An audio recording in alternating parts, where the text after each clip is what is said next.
함께 해봅니다. 회개, 주님께 돌아가는 길. 회개, 주님께 돌아가는 길. 오늘부터 대림절이 시작이 됩니다.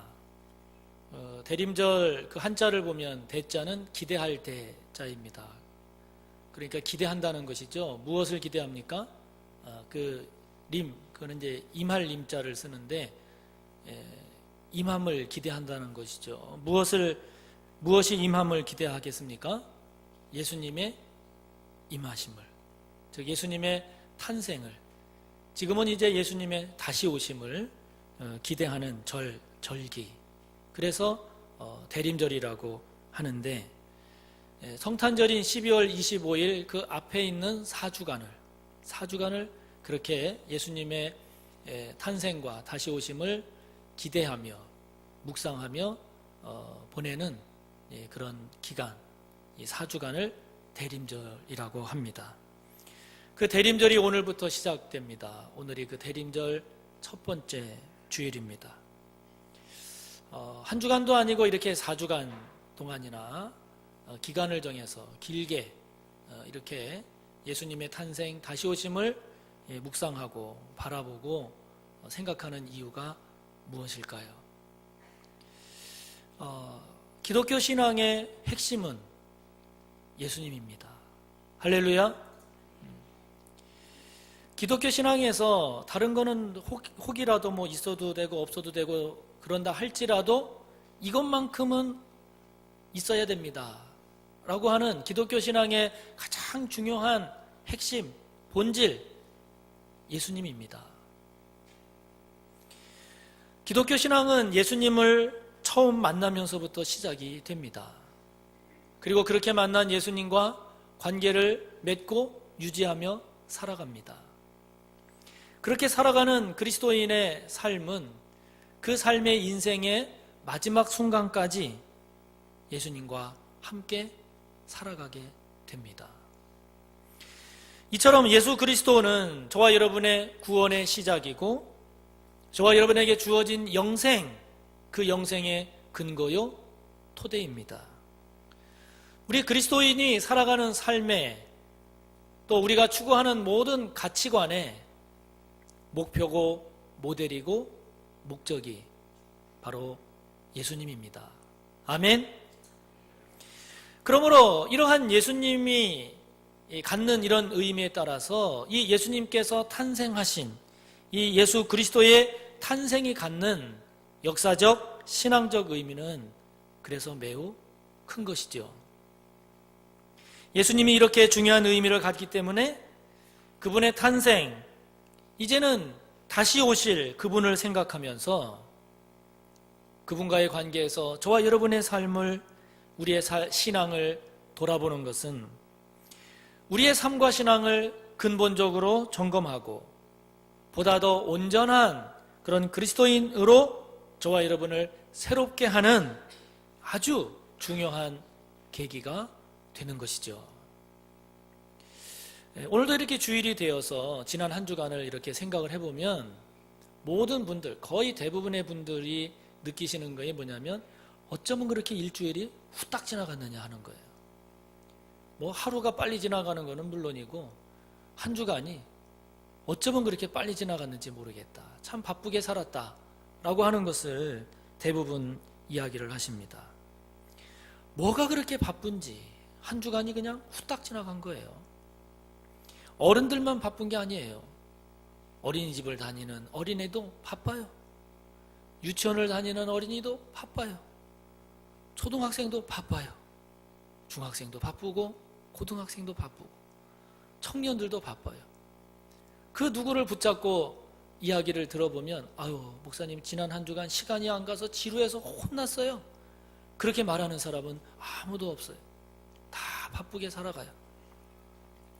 이러다 보니 찬찬히 자기 자신을 돌아보고 자기 자신의 모습이 어떤지를 조용히 성찰하는 그런 시간을 좀처럼 갖지를 못하며 살아가는 것이 오늘 이 시대 우리들입니다.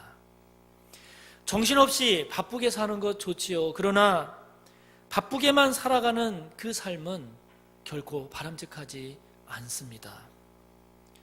바쁘게 열심히 일하는 그런 시간이 있는가 하면 자신을 조용히 돌아보는 시간이 있어야 합니다. 그리고 또다시 힘을 내어서 바쁘게 정신없이 열심히 살아가고, 그리고 또다시 조용히 자신을 돌아보는 시간을 갖고, 이래야 저와 여러분의 삶이 바람직하고 건강해집니다.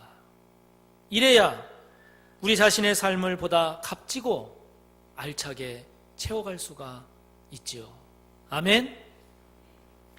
예수님의 탄생, 성탄의 그날을 바라보며 나아가는 이 대림절에 바쁘고 분주했던 지난 1년의 삶을 저와 여러분이 돌아보고, 그분 앞에 저와 여러분 조용히 다시 한번 섬으로써 지금까지의 저와 여러분의 삶과 믿음은 어땠는지, 지금 살아가고 있는 저와 여러분의 삶의 모습은 어떤지, 앞으로 저와 여러분의 믿음과 삶은 어떠해야 하는지를 새롭게 하는 그런 귀한 은혜의 시간이 되기를 바라는 것입니다.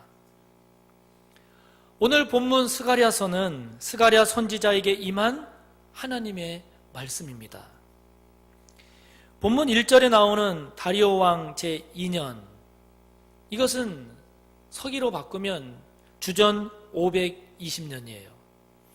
그러니까 이 스가랴 선지자는 주전 520년에 하나님으로부터 임한 그 말씀을 선포한 선지자입니다. 여기 다리오 왕 제2년, 즉 주전 520년, 이 당시 이스라엘 사람들의 육적인, 영적인 이런 삶은 상당히 힘들고 고달팠던 시기입니다. 여러분이 아시는 것처럼 주전 587년에 예루살렘이 완전히 멸망당했어요. 유다가 완전히 멸망당했어요. 그래서 왕을 비롯한 모든 인재들, 귀족들, 왕족들이 다 바벨론으로 포로로 끌려갔잖아요. 그때 예루살렘 성전은 완전히 불에 탔어요. 파괴됐습니다. 무너졌습니다. 그렇게 바벨론으로 포로로 끌려간 이스라엘 백성들이 짧게는 50년, 길게는 70년 포로 생활을 하면서 그 바벨론을 무너뜨린 고레스 왕, 그 페르시아를 세운 고레스 왕에 의해서 이제 여러 모든 민족들에게 너희들이 고향으로 돌아가서 신앙생활을 해도 좋다라는 그 칙령에 따라서 바벨론의 포로로 잡혀갔었던 그 이스라엘 백성들이 부푼 꿈을 안고, 야, 이제는 다시 예루살렘에 돌아가서 마음껏 신앙생활하고 열심히 살아야지, 그런 부푼 꿈을 안고 예루살렘으로 돌아오게 되었습니다. 예루살렘에 돌아와 보니 불에 타고 파괴되어 버린 그 예루살렘 성전을 보면서 그 성전을 다시 짓기 위해서 이스라엘 백성들이 성전 재건을 시작합니다. 이처럼 이스라엘 사람들이 예루살렘 성전을 다시 짓는다라고 하니까 그동안 50년, 70년 동안 이스라엘 백성들이 없던 그 시기에 그 예루살렘에 와서 자리 잡고 살았던 이제 이방 민족들, 유대인이 아닌 이 사람들이 그 예루살렘 성전 짓는 것을 그냥 놔두지를 않는 거예요. 갖가지 수단 방법을 동원해서 위협을 합니다. 협박을 합니다. 심지어는 페르시아의 왕궁에 조서를 보내서 이 사람들이 예루살렘 성전을 짓게 되면 과거의 역사를 돌이켜 보십시오. 반역을 일으킵니다. 결코 왕에 순종하지 않을 것입니다. 그런 조서를 보내고, 그래서 페르시아에서, 바사에서 이 성전 재건을 중단시키게 됩니다. 이처럼 예루살렘 성전을 다시 지으려고 시작했던 이 성전 재건 공사가 이처럼 회방과 위협, 이것으로 인해서 이 성전 공사가 중단이 되고, 그 공사가 중단된 뒤로부터 약 15년이 지난 때가 오늘 1절에 나오는 다리오 왕 2년, 주전 520년 이때입니다. 그러니 여러분 한번 생각해 보시기 바랍니다. 그처럼 갈망했던 예루살렘 성전, 그 성전을 짓기 시작했다가 기초도 제대로 놓지 못한 상태로 중단된 후에 그 상태로 방치가 되어서 15년이 흘렀다고 생각을 해보세요. 그 성전의 모습이 어떤 형태를 띠고 있겠어요? 잡초가 얼마나 무성하게 자라 있겠습니까? 그리고 그 성전의 모습이 얼마나 황량하고 황폐한 모습으로 있겠습니까? 그리고 그 모습이 얼마나 흉측하고 볼썽사나운 모습으로 있었겠습니까?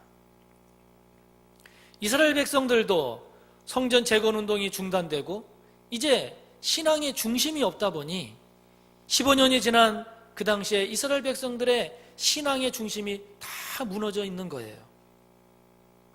그러다 보니 하나님과의 관계가 바르게 세워져 있지를 못한 채 그냥 살아가느라고 정신이 없어서 1년, 2년, 10년, 15년이 지나면서 점차 신앙도 무너지고 도덕도 해이해지고 그리고 모든 삶이 하나님과의 관계가 뒤죽박죽 엉망진창이 되어 버렸습니다. 이런 이 당시에 이스라엘 백성들의 이런 모습은 오늘 이 시대를 살아가는 저와 여러분의 모습 가운데 이 세상 속에서 정신없이 사느라고 믿음도 신앙도 하나님과의 관계도 주님과의 관계도 전혀 신경을 쓰지 못한 채 헝클어지고 뒤죽박죽된 저와 여러분의 모습과 동일함을 우리에게 가르쳐주고 있습니다.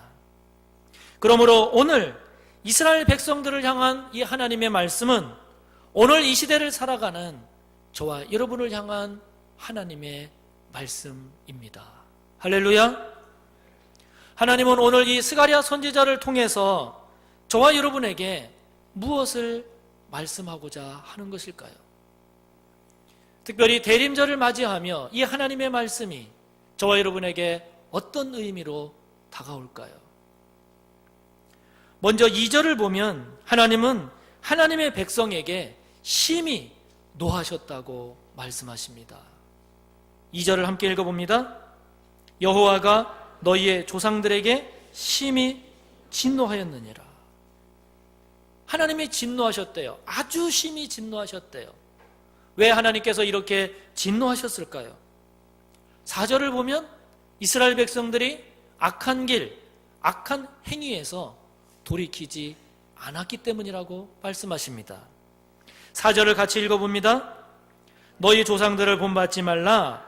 옛적 선지자들이 그들에게 외쳐 이르되 만군의 여호와께서 이같이 말씀하시기를 너희가 악한 길, 악한 행위를 떠나서 돌아오라 하셨다 하나 그들이 듣지 아니하고 내게 귀를 기울이지 아니하였느니라.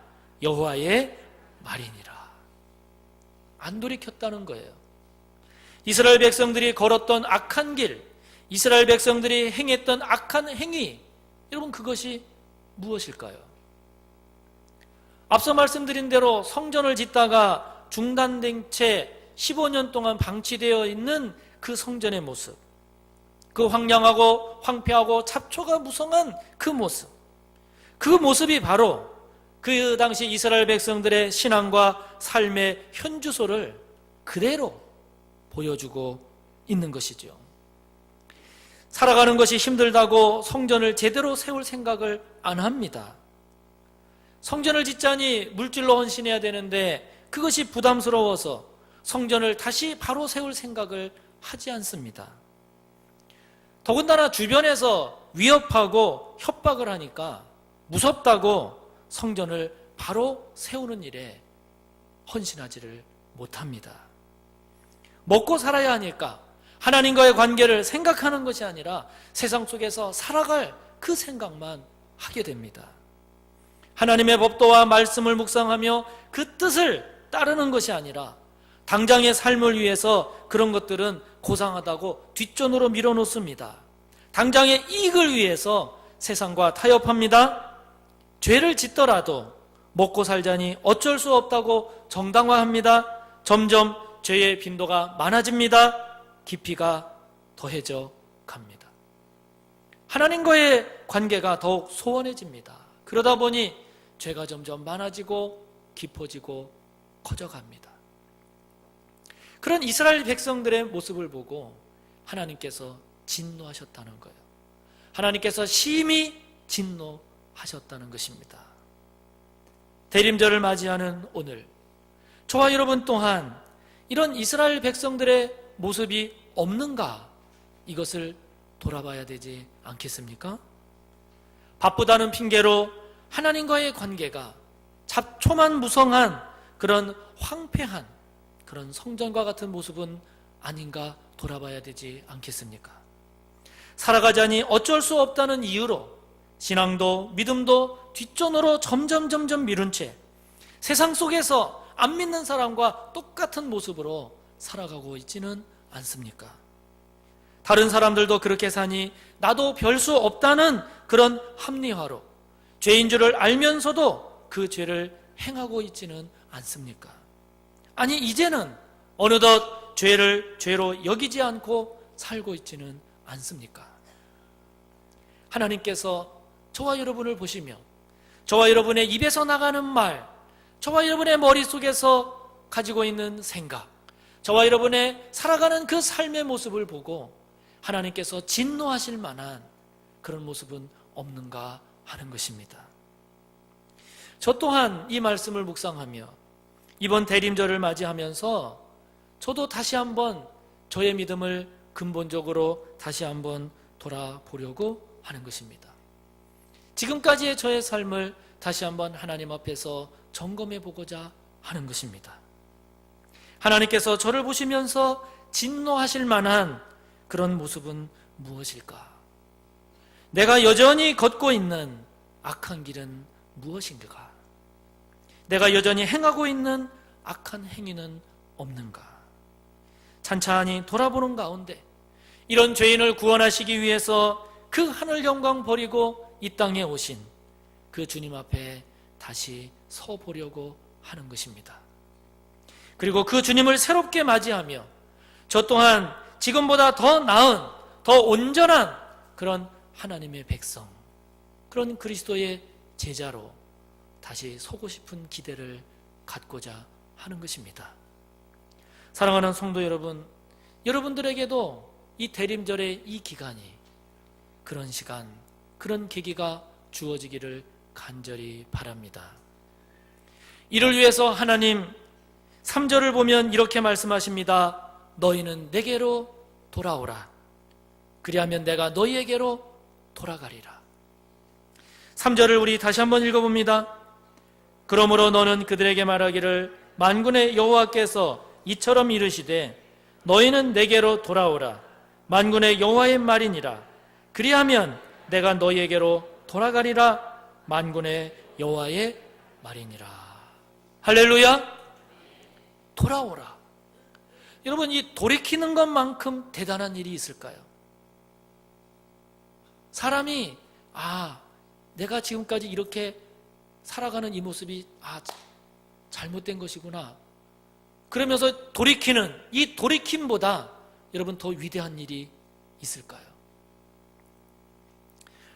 언젠가 자신의 고민을 이야기하고 그것을 함께 나누는 그런 프로그램을 보는 가운데 그 동생만 예뻐하고 형인 자신은 아주 무뚝뚝하게 대하는 아빠 때문에 그것이 상처가 되고 아픔이 돼서 고민이어서 이것 좀 해결해 주세요 하면서 어린이가 그 사연을 올려서 그 어린이가 나왔어요.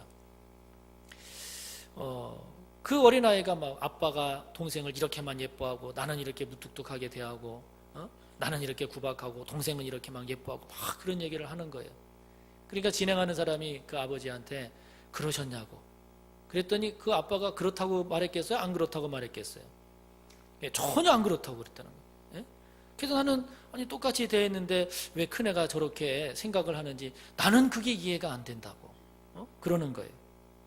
그래서 처음에는 그 큰아이의 고민을 이해할 수 없다고 하던 이 아빠가 그 진행자의 진행을 통해서 하나하나 이야기하고 하나하나 돌아보는 가운데 이 아빠가 이것 때문에 큰애가 속상했구나. 내가 이렇게 해서 큰애가 이것이 상처가 됐구나.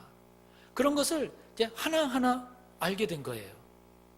그래 나중에 그 진행하는 자가 아버님 이제 어떻게 하시겠습니까? 그랬더니 그 아버지가 하는 말이, 그 아빠가 하는 말이 그동안 내가 이렇게 해서 상처를 받은 것 같아서 그를 고치겠다라고.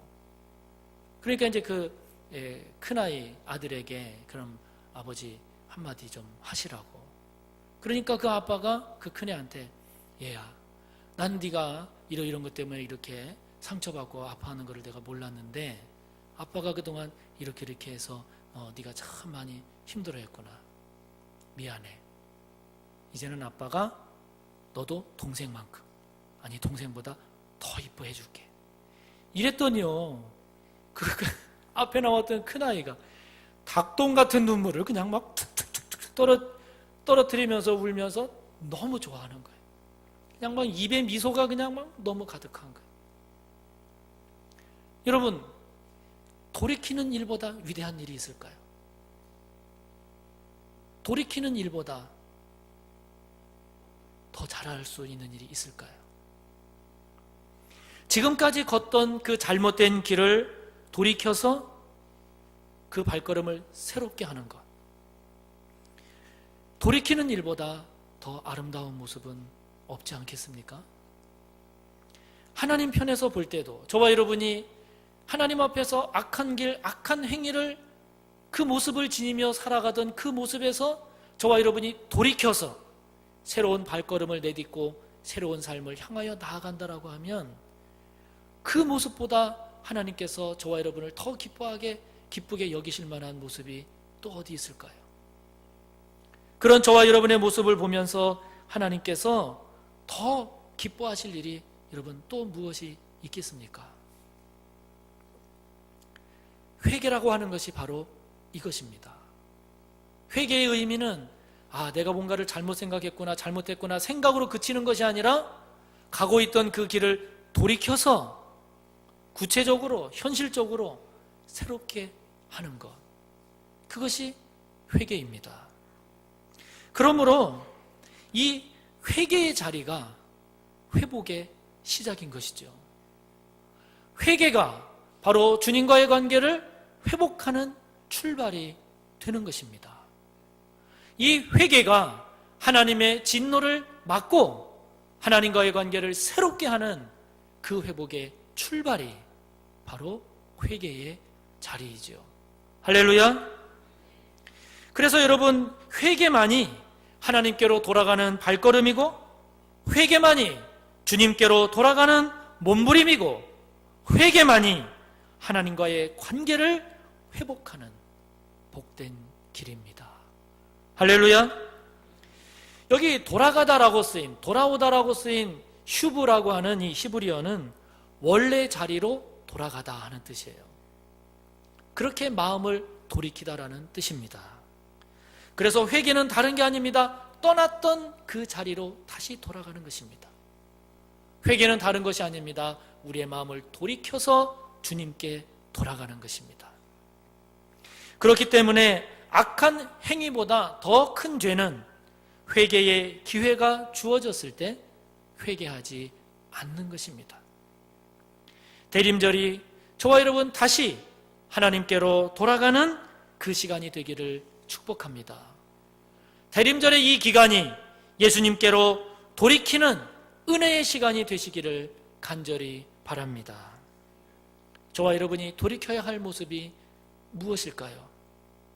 저와 여러분이 다시 하나님께로, 예수님께로 돌아가야 할 저와 여러분의 모습은 어떤 모습이 되어야 될까요? 그 모습을 회복하는 은혜로운 대림절이 꼭 되시기를 축복하는 것입니다. 하나님께서 참으로 기뻐하시는 그런 복된 대림절이 되시기를 바랍니다. 오늘 말씀 5절을 보면 하나님 이렇게 말씀하세요. 너희 조상들이 어디 있느냐? 그 조상들이 지금 없다는 것이죠. 또 선지자들이 영원히 살겠느냐? 하나님의 말씀을 전했던 그때의 선지자들이 아직까지 살아있겠느냐? 살아있지 못하다는 것이죠.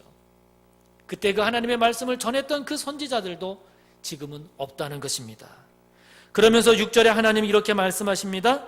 내가 나의 종 선지자들에게 명령한 내 말과 내 법도들이 어찌 너희 조상들에게 임하지 아니하였느냐?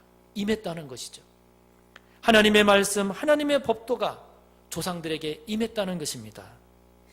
그러므로 그들이 돌이켜 이르기를, 즉 그들도, 그 조상들도 고백하기를, 만군의 여호와께서 우리 길대로, 우리 행위대로 우리에게 행하시려고 뜻하신 것을 우리에게 행하셨다 라고 고백했다는 것입니다.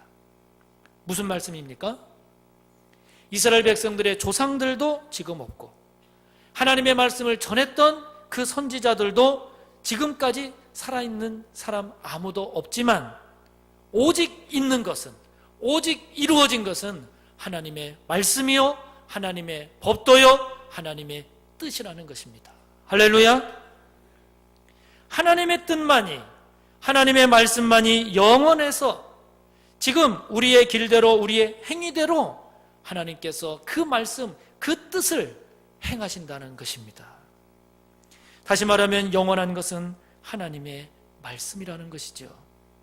하나님의 뜻만이 영원히 서고 하나님의 법도만이 결국 그대로 행해진다는 것입니다. 아멘. 여러분, 오늘 본문을 보면 만군의 여호와라는 말씀이 1절부터 6절 사이에 4번이 나와요. 3절에 2번이 나오고 4절과 6절 각각 1번 나와요. 스가랴서가 전체 14장입니다. 14장의 말씀 가운데 11장을 제외한 모든 장에서 매 장마다 만군의 여호와라는 말씀이 계속해서 나와요. 참 많이 나옵니다. 이 만군의 여호와라고 하는 말은 전쟁에서 승리하시는 하나님, 즉 전능하신 하나님을 나타내는 표현입니다. 이 표현은 하나님께서 당신의 뜻을 당신의 뜻대로 이루시고 행하신다라는 의미입니다. 저와 여러분이 하나님의 뜻에 순종해야 하는 이유가 무엇입니까? 그것은 당장은 사람의 뜻이 이루어지는 것 같지만, 당장은 세상이 하나님을 이기는 것 같이 보일 때도 있지만, 그러나 결국은 이루어지는 것이 하나님의 뜻이기에, 결국 성취되는 것은 하나님의 법도이기에, 결국 영원히 남는 것은 하나님의 말씀이기 때문입니다. 사랑하는 성도 여러분, 하나님께서 진노하셨다라고 하면 하나님이 진노하실 그런 삶을 살지 않는 것이 지혜로운 자의 삶입니다. 하나님께서 돌아오라고 말씀하시면 내가 걷던 발걸음을 멈추고 어디로 어떻게 돌아가야 할지를 살피는 그런 사람의 삶이 결국은 복된 삶이 되지 않겠습니까? 잠깐 있다가 사라지는 소리에 귀를 기울이지 않고, 잠깐 있다가 사라지는 세상의 소리에 저와 여러분의 마음을 빼앗기지 않고, 마침내 성취되는 영원한 진리인 이 하나님의 말씀에 저와 여러분이 귀를 기울이고, 이 말씀에 저와 여러분이 순종하며 살아가는 그 사람을 하나님은 그 말씀대로 이루어 주시지 않겠습니까? 대림절을 맞이하며 이 땅에 오신 주님, 그리고 이 땅에 다시 오실 그 예수 그리스도, 저와 여러분의 그 주님을 기다리며 살아가는 저와 여러분, 대림절 이 기간에 주님을 새롭게 만나는 그 귀한 은혜가 꼭 있으시기를 축복합니다. 하나님과의 관계를 새롭게 하고 주님께 다시 돌아감으로써 새로운 복된 삶을 향해 힘있게 한 걸음 한 걸음 나아가는 저와 여러분, 우리 모두가 꼭 되시기를 주님의 이름으로 축복합니다. 함께 기도합니다. 오늘부터 시작되는 대림절 4주간 주님을 묵상하며 이 땅에 오신 주님, 또 이 땅에 오실 주님을 묵상하며 사는 대림절 기간이 되기를 기도합시다. 하나님께서 심히 진노하실 만한 저와 여러분의 생각과 삶을 이 대림절 기간에 다시 한번 깊이 돌아보며 내게로 돌아오라, 그리하면 내가 너에게로 돌아가리라 말씀하시는 그 하나님을 깊이 만나는 대림절이 될 수 있도록 기도했으면 좋겠습니다. 저와 여러분의 삶이 영원하신 하나님의 말씀을 붙잡고 그 하나님의 법도와 그 뜻대로 살아가는 저희들의 삶이 될 수 있기를 말씀을 생각하며 주여 세 번 하고 기도합니다. 주여.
예, 우리 다시 한번 하나님께 영광으로 박수 올려드립시다.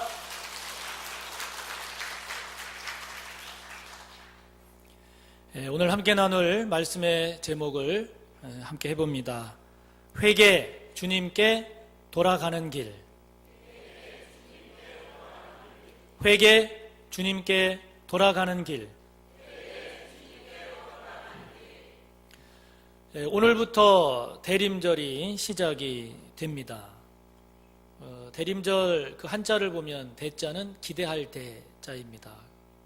그러니까 기대한다는 것이죠. 무엇을 기대합니까? 그거는 이제 임할 림자를 쓰는데 임함을 기대한다는 것이죠. 무엇이 임함을 기대하겠습니까? 예수님의 임하심을, 즉 예수님의 탄생을, 지금은 이제 예수님의 다시 오심을 기대하는 절기. 그래서 대림절이라고 하는데, 성탄절인 12월 25일 그 앞에 있는 사주간을 그렇게 예수님의 탄생과 다시 오심을 기대하며 묵상하며 보내는 그런 기간, 이 사주간을 대림절이라고 합니다. 그 대림절이 오늘부터 시작됩니다. 오늘이 그 대림절 첫 번째 주일입니다. 한 주간도 아니고 이렇게 4주간 동안이나 기간을 정해서 길게 이렇게 예수님의 탄생, 다시 오심을 묵상하고 바라보고 생각하는 이유가 무엇일까요? 기독교 신앙의 핵심은 예수님입니다. 할렐루야. 기독교 신앙에서 다른 거는 혹이라도 뭐 있어도 되고 없어도 되고 그런다 할지라도 이것만큼은 있어야 됩니다 라고 하는 기독교 신앙의 가장 중요한 핵심, 본질, 예수님입니다. 기독교 신앙은 예수님을 처음 만나면서부터 시작이 됩니다. 그리고 그렇게 만난 예수님과 관계를 맺고 유지하며 살아갑니다. 그렇게 살아가는 그리스도인의 삶은 그 삶의 인생의 마지막 순간까지 예수님과 함께 살아가게 됩니다.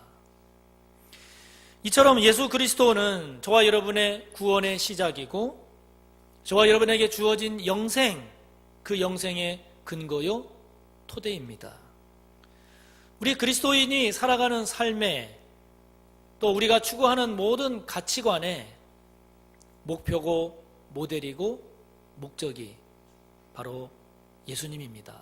아멘. 그러므로 이러한 예수님이 갖는 이런 의미에 따라서 이 예수님께서 탄생하신 이 예수 그리스도의 탄생이 갖는 역사적 신앙적 의미는 그래서 매우 큰 것이죠. 예수님이 이렇게 중요한 의미를 갖기 때문에 그분의 탄생, 이제는 다시 오실 그분을 생각하면서 그분과의 관계에서 저와 여러분의 삶을, 우리의 신앙을 돌아보는 것은 우리의 삶과 신앙을 근본적으로 점검하고 보다 더 온전한 그런 그리스도인으로 저와 여러분을 새롭게 하는 아주 중요한 계기가 되는 것이죠. 오늘도 이렇게 주일이 되어서 지난 한 주간을 이렇게 생각을 해보면 모든 분들, 거의 대부분의 분들이 느끼시는 것이 뭐냐면 어쩌면 그렇게 일주일이 후딱 지나갔느냐 하는 거예요. 뭐 하루가 빨리 지나가는 것은 물론이고 한 주간이 어쩌면 그렇게 빨리 지나갔는지 모르겠다. 참 바쁘게 살았다 라고 하는 것을 대부분 이야기를 하십니다. 뭐가 그렇게 바쁜지 한 주간이 그냥 후딱 지나간 거예요. 어른들만 바쁜 게 아니에요. 어린이집을 다니는 어린애도 바빠요. 유치원을 다니는 어린이도 바빠요. 초등학생도 바빠요. 중학생도 바쁘고 고등학생도 바쁘고 청년들도 바빠요. 그 누구를 붙잡고 이야기를 들어보면 아유 목사님 지난 한 주간 시간이 안 가서 지루해서 혼났어요. 그렇게 말하는 사람은 아무도 없어요. 다 바쁘게 살아가요. 이러다 보니 찬찬히 자기 자신을 돌아보고 자기 자신의 모습이 어떤지를 조용히 성찰하는 그런 시간을 좀처럼 갖지를 못하며 살아가는 것이 오늘 이 시대 우리들입니다. 정신없이 바쁘게 사는 것 좋지요. 그러나 바쁘게만 살아가는 그 삶은 결코 바람직하지 않습니다. 바쁘게 열심히 일하는 그런 시간이 있는가 하면 자신을 조용히 돌아보는 시간이 있어야 합니다. 그리고 또다시 힘을 내어서 바쁘게 정신없이 열심히 살아가고 그리고 또다시 조용히 자신을 돌아보는 시간을 갖고 이래야 저와 여러분의 삶이 바람직하고 건강해집니다. 이래야 우리 자신의 삶을 보다 값지고 알차게 채워갈 수가 있지요. 아멘. 예수님의 탄생, 성탄의 그날을 바라보며 나아가는 이 대림절에 바쁘고 분주했던 지난 1년의 삶을 저와 여러분이 돌아보고 그분 앞에 저와 여러분 조용히 다시 한번 섬으로써 지금까지의 저와 여러분의 삶과 믿음은 어땠는지, 지금 살아가고 있는 저와 여러분의 삶의 모습은 어떤지, 앞으로 저와 여러분의 믿음과 삶은 어떠해야 하는지를 새롭게 하는 그런 귀한 은혜의 시간이 되기를 바라는 것입니다. 오늘 본문 스가랴서는 스가랴 선지자에게 임한 하나님의 말씀입니다. 본문 1절에 나오는 다리오 왕 제2년, 이것은 서기로 바꾸면 주전 520년이에요. 그러니까 이 스가랴 선지자는 주전 520년에 하나님으로부터 임한 그 말씀을 선포한 선지자입니다.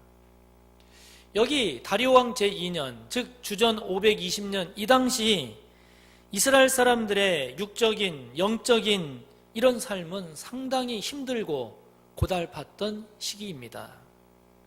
여러분이 아시는 것처럼 주전 587년에 예루살렘이 완전히 멸망당했어요. 유다가 완전히 멸망당했어요. 그래서 왕을 비롯한 모든 인재들, 귀족들, 왕족들이 다 바벨론으로 포로로 끌려갔잖아요. 그때 예루살렘 성전은 완전히 불에 탔어요. 파괴됐습니다.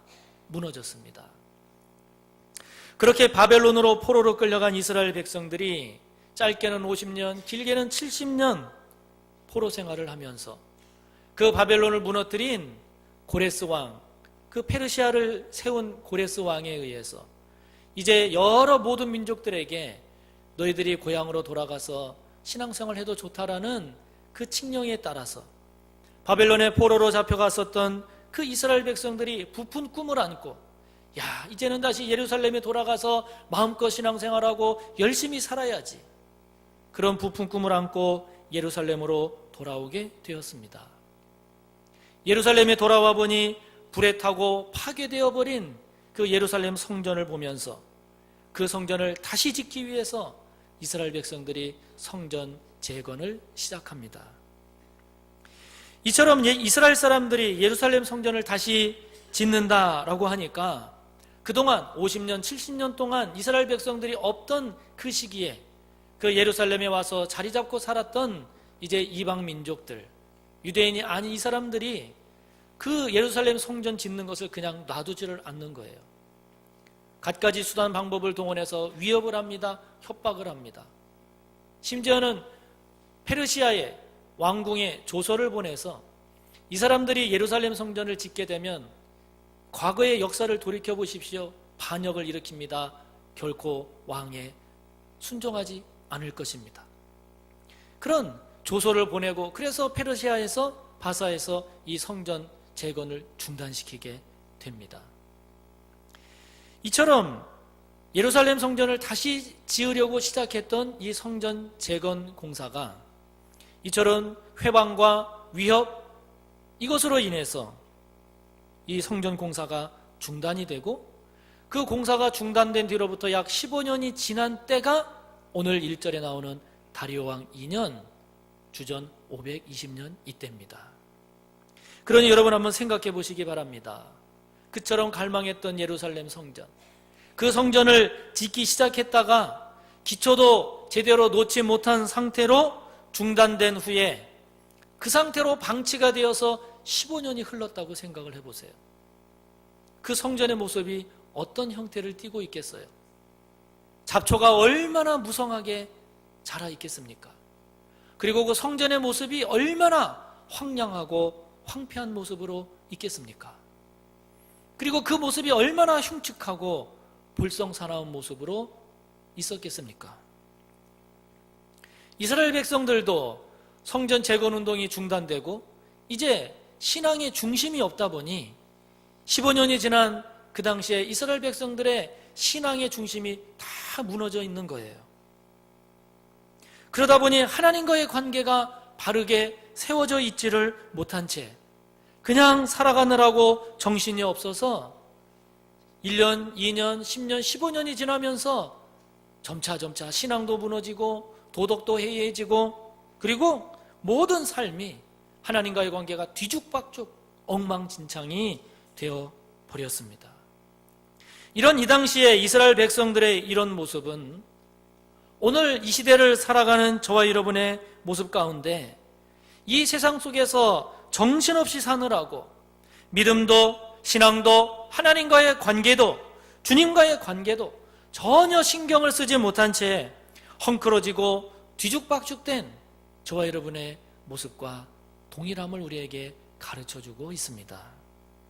그러므로 오늘 이스라엘 백성들을 향한 이 하나님의 말씀은 오늘 이 시대를 살아가는 저와 여러분을 향한 하나님의 말씀입니다. 할렐루야. 하나님은 오늘 이 스가랴 선지자를 통해서 저와 여러분에게 무엇을 말씀하고자 하는 것일까요? 특별히 대림절을 맞이하며 이 하나님의 말씀이 저와 여러분에게 어떤 의미로 다가올까요? 먼저 2절을 보면 하나님은 하나님의 백성에게 심히 노하셨다고 말씀하십니다. 2절을 함께 읽어봅니다. 여호와가 너희의 조상들에게 심히 진노하였느니라. 하나님이 진노하셨대요. 아주 심히 진노하셨대요. 왜 하나님께서 이렇게 진노하셨을까요? 4절을 보면 이스라엘 백성들이 악한 길, 악한 행위에서 돌이키지 않았기 때문이라고 말씀하십니다. 4절을 같이 읽어봅니다. 너희 조상들을 본받지 말라. 옛적 선지자들이 그들에게 외쳐 이르되 만군의 여호와께서 이같이 말씀하시기를 너희가 악한 길, 악한 행위를 떠나서 돌아오라 하셨다 하나 그들이 듣지 아니하고 내게 귀를 기울이지 아니하였느니라. 여호와의 말이니라. 안 돌이켰다는 거예요. 이스라엘 백성들이 걸었던 악한 길, 이스라엘 백성들이 행했던 악한 행위, 여러분 그것이 무엇일까요? 앞서 말씀드린 대로 성전을 짓다가 중단된 채 15년 동안 방치되어 있는 그 성전의 모습, 그 황량하고 황폐하고 잡초가 무성한 그 모습, 그 모습이 바로 그 당시 이스라엘 백성들의 신앙과 삶의 현주소를 그대로 보여주고 있는 것이죠. 살아가는 것이 힘들다고 성전을 제대로 세울 생각을 안 합니다. 성전을 짓자니 물질로 헌신해야 되는데 그것이 부담스러워서 성전을 다시 바로 세울 생각을 하지 않습니다. 더군다나 주변에서 위협하고 협박을 하니까 무섭다고 성전을 바로 세우는 일에 헌신하지를 못합니다. 먹고 살아야 하니까 하나님과의 관계를 생각하는 것이 아니라 세상 속에서 살아갈 그 생각만 하게 됩니다. 하나님의 법도와 말씀을 묵상하며 그 뜻을 따르는 것이 아니라 당장의 삶을 위해서 그런 것들은 고상하다고 뒷전으로 밀어놓습니다. 당장의 이익을 위해서 세상과 타협합니다. 죄를 짓더라도 먹고 살자니 어쩔 수 없다고 정당화합니다. 점점 죄의 빈도가 많아집니다. 깊이가 더해져 갑니다. 하나님과의 관계가 더욱 소원해집니다. 그러다 보니 죄가 점점 많아지고 깊어지고 커져갑니다. 그런 이스라엘 백성들의 모습을 보고 하나님께서 진노하셨다는 거예요. 하나님께서 심히 진노하셨다는 것입니다. 대림절을 맞이하는 오늘 저와 여러분 또한 이런 이스라엘 백성들의 모습이 없는가, 이것을 돌아봐야 되지 않겠습니까? 바쁘다는 핑계로 하나님과의 관계가 잡초만 무성한 그런 황폐한 그런 성전과 같은 모습은 아닌가 돌아봐야 되지 않겠습니까? 살아가자니 어쩔 수 없다는 이유로 신앙도 믿음도 뒷전으로 점점 미룬 채 세상 속에서 안 믿는 사람과 똑같은 모습으로 살아가고 있지는 않습니까? 다른 사람들도 그렇게 사니 나도 별 수 없다는 그런 합리화로 죄인 줄을 알면서도 그 죄를 행하고 있지는 않습니까? 아니 이제는 어느덧 죄를 죄로 여기지 않고 살고 있지는 않습니까? 하나님께서 저와 여러분을 보시며 저와 여러분의 입에서 나가는 말, 저와 여러분의 머릿속에서 가지고 있는 생각, 저와 여러분의 살아가는 그 삶의 모습을 보고 하나님께서 진노하실 만한 그런 모습은 없는가 하는 것입니다. 저 또한 이 말씀을 묵상하며 이번 대림절을 맞이하면서 저도 다시 한번 저의 믿음을 근본적으로 다시 한번 돌아보려고 하는 것입니다. 지금까지의 저의 삶을 다시 한번 하나님 앞에서 점검해 보고자 하는 것입니다. 하나님께서 저를 보시면서 진노하실 만한 그런 모습은 무엇일까?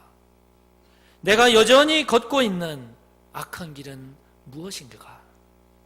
내가 여전히 행하고 있는 악한 행위는 없는가? 찬찬히 돌아보는 가운데 이런 죄인을 구원하시기 위해서 그 하늘 영광 버리고 이 땅에 오신 그 주님 앞에 다시 서 보려고 하는 것입니다. 그리고 그 주님을 새롭게 맞이하며 저 또한 지금보다 더 나은, 더 온전한 그런 하나님의 백성, 그런 그리스도의 제자로 다시 서고 싶은 기대를 갖고자 하는 것입니다. 사랑하는 성도 여러분, 여러분들에게도 이 대림절의 이 기간이 그런 시간, 그런 계기가 주어지기를 간절히 바랍니다. 이를 위해서 하나님 3절을 보면 이렇게 말씀하십니다. 너희는 내게로 돌아오라. 그리하면 내가 너희에게로 돌아가리라. 3절을 우리 다시 한번 읽어봅니다. 그러므로 너는 그들에게 말하기를 만군의 여호와께서 이처럼 이르시되 너희는 내게로 돌아오라. 만군의 여호와의 말이니라. 그리하면 내가 너희에게로 돌아가리라. 만군의 여호와의 말이니라. 할렐루야. 돌아오라. 여러분, 이 돌이키는 것만큼 대단한 일이 있을까요? 사람이 내가 지금까지 이렇게 살아가는 이 모습이 잘못된 것이구나, 그러면서 돌이키는 이 돌이킴보다 여러분 더 위대한 일이 있을까요? 언젠가 자신의 고민을 이야기하고 그것을 함께 나누는 그런 프로그램을 보는 가운데 그 동생만 예뻐하고 형인 자신은 아주 무뚝뚝하게 대하는 아빠 때문에 그것이 상처가 되고 아픔이 돼서 고민이어서 이것 좀 해결해 주세요 하면서 어린이가 그 사연을 올려서 그 어린이가 나왔어요.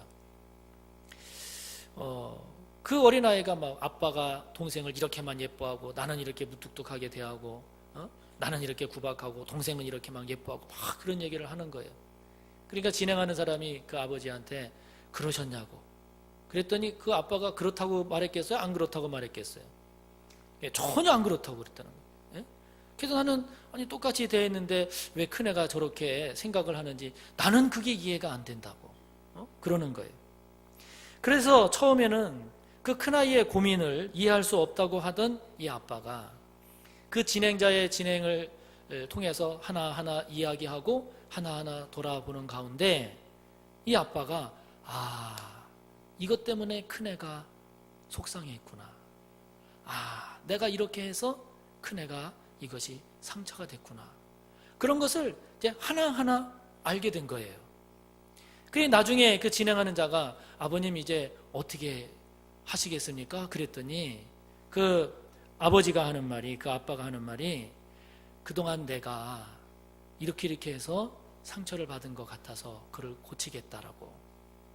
그러니까 이제 그 큰아이 아들에게 그럼 아버지 한마디 좀 하시라고. 그러니까 그 아빠가 그 큰애한테 얘야, 난 네가 이런 것 때문에 이렇게 상처받고 아파하는 것을 내가 몰랐는데 아빠가 그동안 이렇게 해서 네가 참 많이 힘들어했구나. 미안해. 이제는 아빠가 너도 동생만큼, 아니 동생보다 더 이뻐해 줄게. 이랬더니요, 그 앞에 나왔던 큰아이가 닭똥 같은 눈물을 그냥 막 툭툭툭툭 떨어뜨리면서 울면서 너무 좋아하는 거예요. 그냥 막 입에 미소가 그냥 막 너무 가득한 거예요. 여러분, 돌이키는 일보다 위대한 일이 있을까요? 돌이키는 일보다 더 잘할 수 있는 일이 있을까요? 지금까지 걷던 그 잘못된 길을 돌이켜서 그 발걸음을 새롭게 하는 것. 돌이키는 일보다 더 아름다운 모습은 없지 않겠습니까?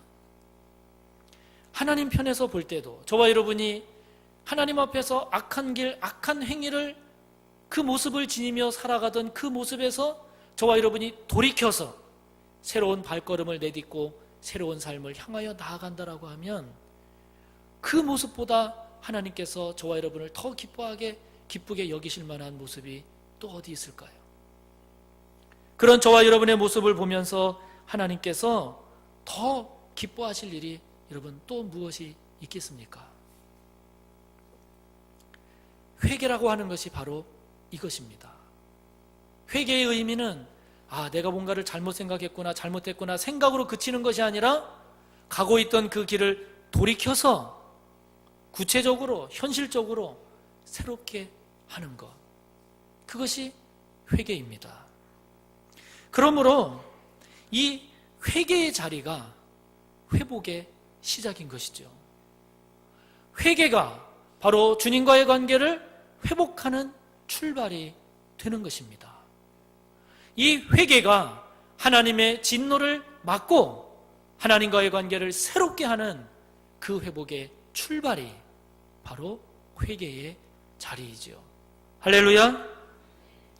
그래서 여러분, 회개만이 하나님께로 돌아가는 발걸음이고 회개만이 주님께로 돌아가는 몸부림이고 회개만이 하나님과의 관계를 회복하는 복된 길입니다. 할렐루야. 여기 돌아가다라고 쓰인, 돌아오다라고 쓰인 슈브라고 하는 이 히브리어는 원래 자리로 돌아가다 하는 뜻이에요. 그렇게 마음을 돌이키다라는 뜻입니다.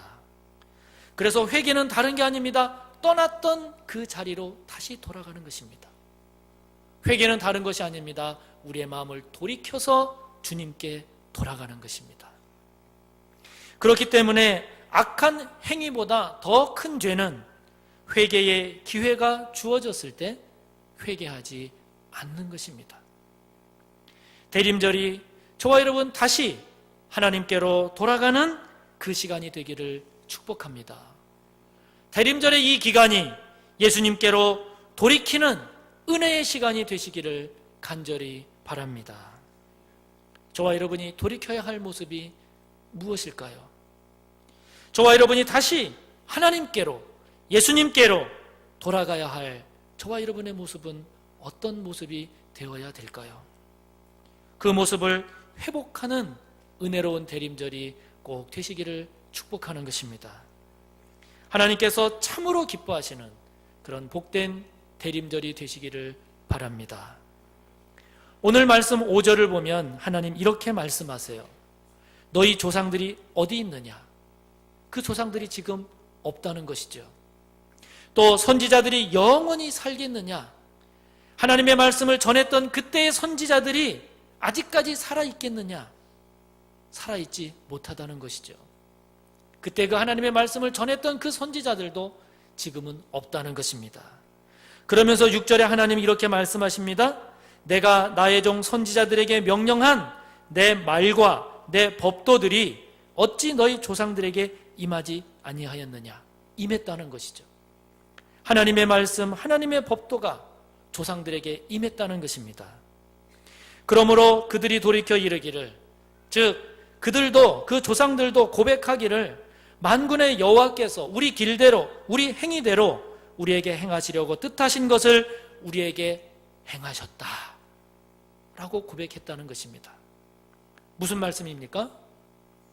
이스라엘 백성들의 조상들도 지금 없고 하나님의 말씀을 전했던 그 선지자들도 지금까지 살아있는 사람 아무도 없지만 오직 있는 것은, 오직 이루어진 것은 하나님의 말씀이요, 하나님의 법도요, 하나님의 뜻이라는 것입니다. 할렐루야.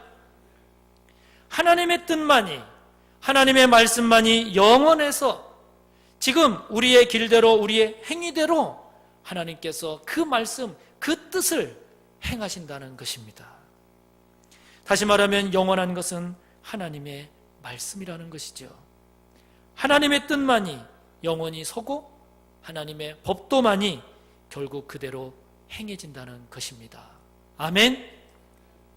여러분, 오늘 본문을 보면 만군의 여호와라는 말씀이 1절부터 6절 사이에 4번이 나와요. 3절에 2번이 나오고 4절과 6절 각각 1번 나와요. 스가랴서가 전체 14장입니다. 14장의 말씀 가운데 11장을 제외한 모든 장에서 매 장마다 만군의 여호와라는 말씀이 계속해서 나와요. 참 많이 나옵니다. 이 만군의 여호와라고 하는 말은 전쟁에서 승리하시는 하나님, 즉 전능하신 하나님을 나타내는 표현입니다. 이 표현은 하나님께서 당신의 뜻을 당신의 뜻대로 이루시고 행하신다라는 의미입니다.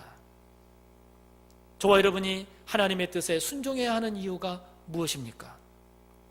그것은 당장은 사람의 뜻이 이루어지는 것 같지만, 당장은 세상이 하나님을 이기는 것 같이 보일 때도 있지만, 그러나 결국은 이루어지는 것이 하나님의 뜻이기에, 결국 성취되는 것은 하나님의 법도이기에, 결국 영원히 남는 것은 하나님의 말씀이기 때문입니다. 사랑하는 성도 여러분, 하나님께서 진노하셨다라고 하면 하나님이 진노하실 그런 삶을 살지 않는 것이 지혜로운 자의 삶입니다. 하나님께서 돌아오라고 말씀하시면 내가 걷던 발걸음을 멈추고 어디로 어떻게 돌아가야 할지를 살피는 그런 사람의 삶이 결국은 복된 삶이 되지 않겠습니까? 잠깐 있다가 사라지는 소리에 귀를 기울이지 않고, 잠깐 있다가 사라지는 세상의 소리에 저와 여러분의 마음을 빼앗기지 않고, 마침내 성취되는 영원한 진리인 이 하나님의 말씀에 저와 여러분이 귀를 기울이고, 이 말씀에 저와 여러분이 순종하며 살아가는 그 사람을 하나님은 그 말씀대로 이루어 주시지 않겠습니까? 대림절을 맞이하며 이 땅에 오신 주님, 그리고 이 땅에 다시 오실 그 예수 그리스도, 저와 여러분의 그 주님을 기다리며 살아가는 저와 여러분, 대림절 이 기간에 주님을 새롭게 만나는 그 귀한 은혜가 꼭 있으시기를 축복합니다. 하나님과의 관계를 새롭게 하고 주님께 다시 돌아감으로써 새로운 복된 삶을 향해 힘있게 한 걸음 한 걸음 나아가는 저와 여러분 우리 모두가 꼭 되시기를 주님의 이름으로 축복합니다. 함께 기도합니다. 오늘부터 시작되는 대림절 4주간 주님을 묵상하며 이 땅에 오신 주님, 또 이 땅에 오실 주님을 묵상하며 사는 대림절 기간이 되기를 기도합시다. 하나님께서 심히 진노하실 만한 저와 여러분의 생각과 삶을 이 대림절 기간에 다시 한번 깊이 돌아보며 내게로 돌아오라, 그리하면 내가 너에게로 돌아가리라 말씀하시는 그 하나님을 깊이 만나는 대림절이 될 수 있도록 기도했으면 좋겠습니다. 저와 여러분의 삶이 영원하신 하나님의 말씀을 붙잡고 그 하나님의 법도와 그 뜻대로 살아가는 저희들의 삶이 될 수 있기를 말씀을 생각하며 주여 세 번 하고 기도합니다.